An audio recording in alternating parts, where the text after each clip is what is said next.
जिज्ञासा रखेंगी किरण दीदी जी गोदरे, और उसके बाद तैयार रहेंगी बहन गरिमा जैन ईश्वरवारा से। जगत पूज्य तीर्थ चक्रवर्ती मुनि पुंगव निर्यापक श्रमण जी के चरणों में कोटिशः नमन। महाराज जी, मेरी दो जिज्ञासाएं हैं। एक तो अभी जो अष्ट प्रातिहार्य के अंतर्गत छत्रत्रय और चवर के बारे में जो आया, तो उसको स्थापन करने के साथ कौन सा मंत्र बोलना चाहिए? ओम ह्रीम अष्टप्रातिहारे मध्ये छत्रत्रयम स्थापयामि।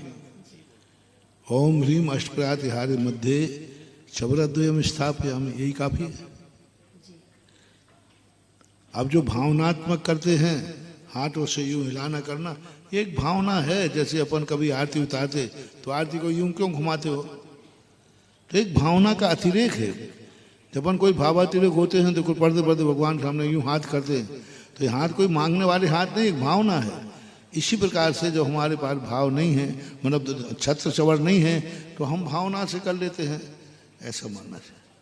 और जब मंदिर जी में ही समर्पित करने का भाव रहता है, दान देने का मतलब उनको, तो उस समय फिर क्या? उसमें भी स्थाप नहीं करते, स्वाहा नहीं करते। ओम ह्रीम छत्रत्रयम निरूपमामति स्वाहा, ऐसा कहीं नहीं बोला, इसलिए कोई बात नहीं। दान देना अलग चीज है और उसको निर्माल मानना उसी के लिए अलग है। हम पुनः वापस लेते हैं तो निर्माल है, लेकिन हम बार बार उनको चढ़ा के वहीं चढ़ाते हैं तो ऐसा निर्माल नहीं माना जाता। महाराज जी, अष्टपाहुड़ जी में कुंद कुंद आचार्य महाराज ने अपने इसके आयु क्षय के अनेक कारण गिनाए हैं। तो उसमें एक आया है रस बिज जोय धारण। रस बिज जोय धारण, रस बिज जोय धारण अर्थात रस विद्या की सिद्धि करने के लिए योग का धारण करना। यहाँ क्या तात्पर्य है? यहाँ रस सिद्धि जो होती है हठ योग कहलाता है, जैसे भर्तृहरि ने किया था। रस सिद्धि के लिए जो तपस्याएं की जाती हैं वो क्या है, उसमें अति संक्लेश होता है।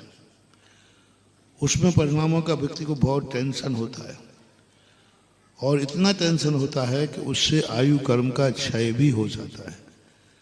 तो भर्तृहरि जैसी रस सिद्धि करने के लिए जो, क्योंकि उसमें भय भी बहुत होता है और संक्लेश भी बहुत होता है, और कोई छीन भी सकता है।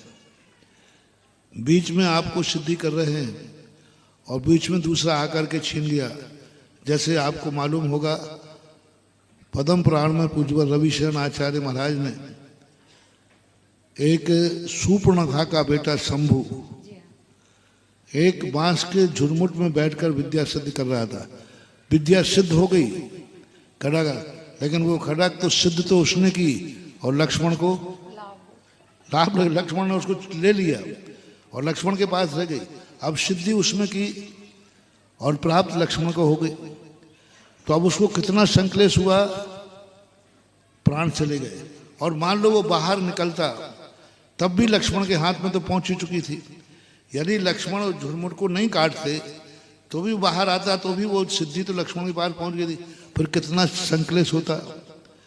तो इस प्रकार की जितनी सिद्धियां होती हैं, इन सिद्धियों में आयु कर्म की उदीर्णा की संभावना ज्यादा होती है, इसलिए ऐसा कहा। अकाल मरण के कारण भी बन जाता है। गौरव गौरव अहंकार। नमोस्तु।